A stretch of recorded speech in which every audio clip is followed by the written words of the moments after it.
Hi, welcome back to English 111 Online. We're finally getting ready this week to start our Core Project 1. And the first thing I want to say to you is before we get going on this and I give you instructions, please do not write the essay yet. Do not write the essay. What we're going to do is we're going to take it step by step, and we're going through that entire writing process, gathering ideas, organizing the ideas, getting them down on paper or your screen in a document that looks like an essay looks, then revision, and then finally you're going to edit it and then publish it on Turnitin. So that's not due until October 2nd. Please be patient. Let's take our time and let's do this step by step, because I'm going to teach you how to write this essay so that someone else can pick it up and easily follow it. Okay, so the first thing that for this week is the reading, which is The Gendered Waters in Which We Swim, The Pink and Blue Tsunami by Gina Rippon. It's on page 496 to 515 in Rereading America. And if you don't have that 12th edition of the text, there's a link. I put a link on here where you can read the document from the Moodle page. So, The Gendered Waters in Which We Swim is what we're going to write about. That is going to be our source and for this essay, and this is the only source you will use for this essay. You're not to look up things on the internet and use that. We're just going to write based on what we have read, and we're going to talk about what we have read in our essay. So right now, let's just get our ideas together. That's what we're doing this week. There is a dialectical journal that I want you to complete for this week, and I'll explain exactly what that is in just a moment. There's also, I have added something that I don't know if you've ever done it before, but it's called Answer Garden, and I put a link on there where you can go there and you can put your ideas as they occur to you about how we view gender in the United States. Is it harmful or is it harmless? So that's what you're going to be writing about, and that answer garden might be a place that you can go later and see what everybody else is thinking. Graded assignment this week is the only one that I'm going to grade is the dialectical journal. It's due before midnight this Sunday, the same as always. And I want you, of course, to do the answer garden, and it's optional. It's not for a grade. There's no way I can tell if you have submitted ideas or not, but it is a good tool for you to go back and get some more ideas. You know, the more minds, the better for when we're trying to come up with ideas. So that's something that you can look at. The reading mentions monkeys and toys, and they mention this particular video here about monkeys and toys, and so I put the video on there for you. I thought you might like to look and see what they're talking about.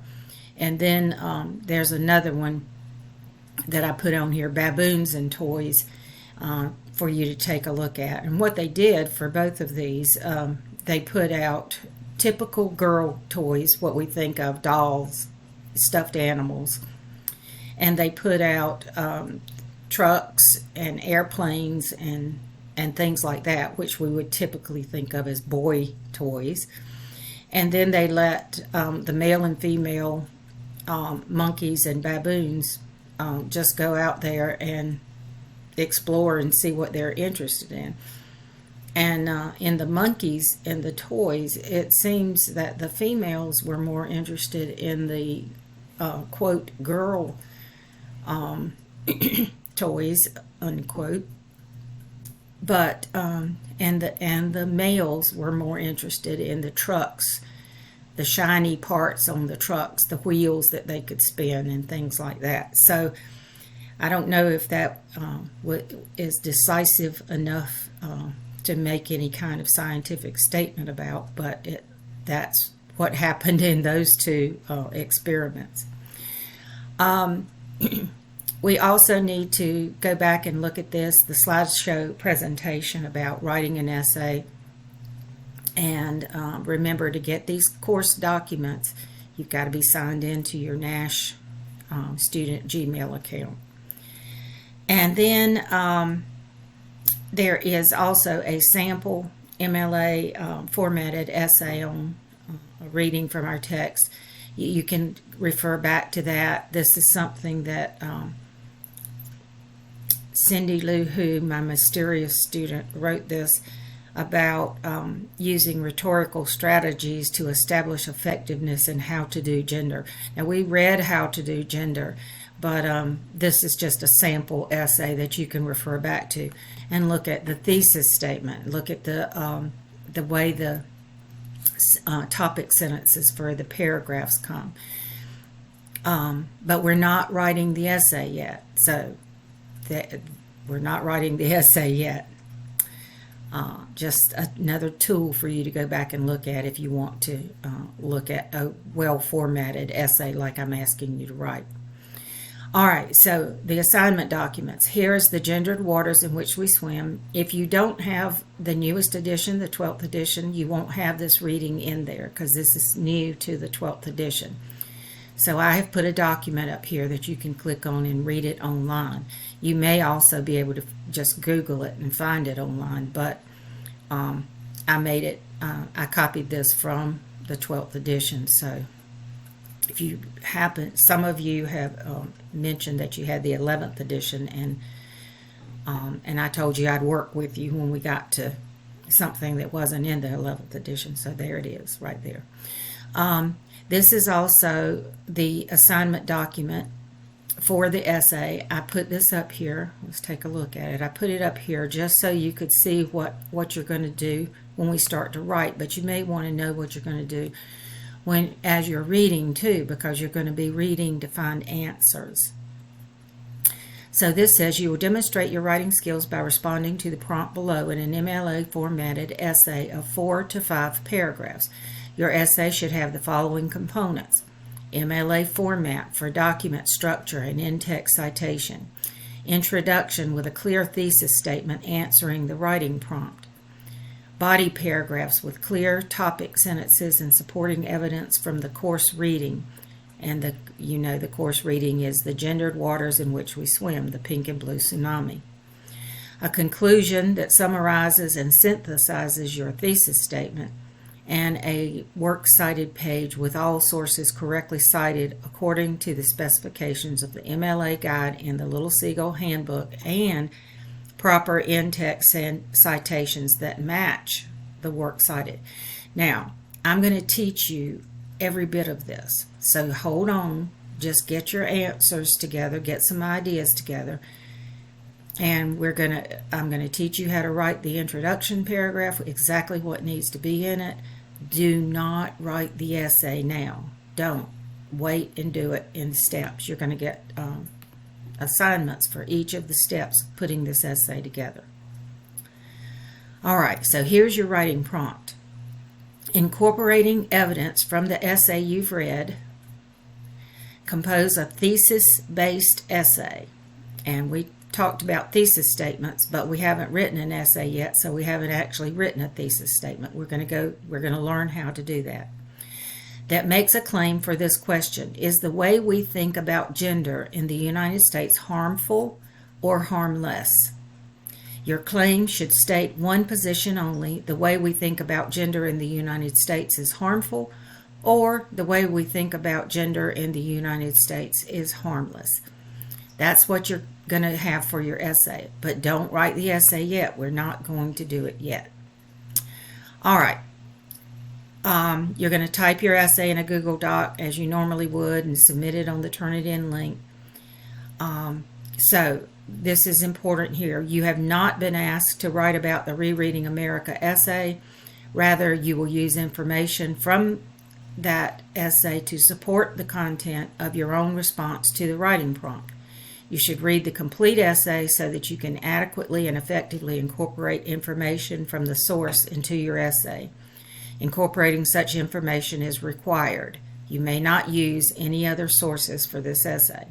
Okay, so everybody gets this same writing, this same assignment sheet in English 111, except different teachers will be doing different readings.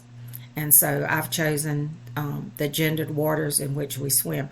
I actually asked my face-to-face class if they could come up with some ideas of some interesting articles that they might like to write about, and I got zero feedback from that. So I chose, and I think it's pretty interesting. It's a little lengthy, but when you're reading to find answers, it's not as difficult as when you're just reading and your eyes are just tracing over the words. So here's what I want you to do. Here's the graded thing right here. Here's the assignment for the dialectical journal. It says, carefully read the gendered waters in which we swim. As you read, make notes on the dialectical journal form. You're going to make a copy of this and try to find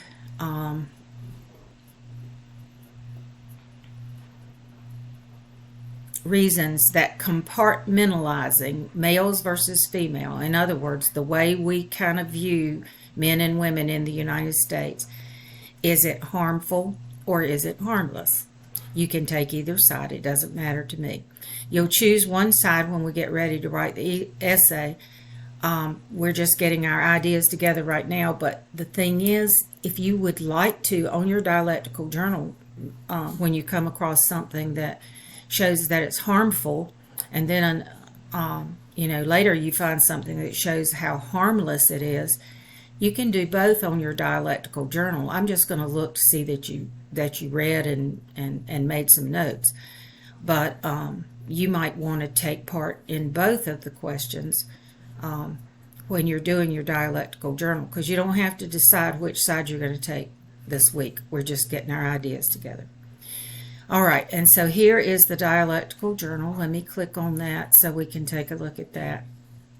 All right, all it is a table, and one column says the way we view gender in the U.S. is harmful. Mention 2 reasons it is harmful in this column. And then you're going to back it up with the textual evidence that backs up what you're saying. So what did the text say about your idea? That's what we're looking for in this second column over here. So one row says one reason the way we view gender in the United States is harmful, and you're going to complete that and then put the textual evidence on the other side that goes with it. Then there's another reason the way we view gender in the United States is harmful, and then the other side, the second column, is in the, let me get rid of my excess colon here. All right, now. All right, and then put your textual evidence over there. Now, you want to include your page numbers, because you'll want to go back and find it for one thing, but you'll also want to go through and you'll also want to be able to include those in your in-text citations. And I'm going to teach you how to do the in-text citations as we go through, because we're going to have to mention those page numbers. All right. And if you have a third reason, you can do that. So I put a row for the third reason. Now, on the next page, we have in the first column, the way we view gender in the U.S. is harmless. Mention 2 reasons it is harmless in this column. And then in the other column, you're going to do your textual evidence, including your including doing your, I'm sorry, I'm taking out that excess colon again. Okay, sorry about that. So on this page, we're looking at how harmless it is. There's your textual evidence, include your page numbers. Another reason the way we view gender in the U.S. is harmless, and then you're going to, in the second column, you're going to give the textual evidence for that. And if you want to come up with a third reason, you can do that also. So this is your pre-writing document. I'm going to look to see that you did it and that you made a good effort at it. But I'm not, but this is yours to look back on when you're getting ready to write the essay. It's going to help you a lot when you get ready to write. All right, and then, so here is the Turnitin link for turning in that dialectical journal. And then here is the answer garden I was talking about. You click that link and it's going to give you a little space to type in your idea. The thing is, you can only use 20 characters per answer, but you can put as many answers on there as you want to. And right now I just put the answer garden up for ideas about it being harmful. Next week I'll put one up for it being harmless, and then we can look at those ideas and help you with getting your ideas together too for your essay. And that's what we're doing this week. So if you have any questions at all, let me know and I'll be glad to help you. This is going to require reading. This is the hardest part probably, but this is going to require it's going to require you to read and take notes as you read. But I've given you an instrument to take notes on, that dialectical journal, and we're going to talk about everybody's ideas next week so that you can get an idea of what everybody else is thinking about this as well. So have a great week and let me know if I can help you, and I'll see you next time.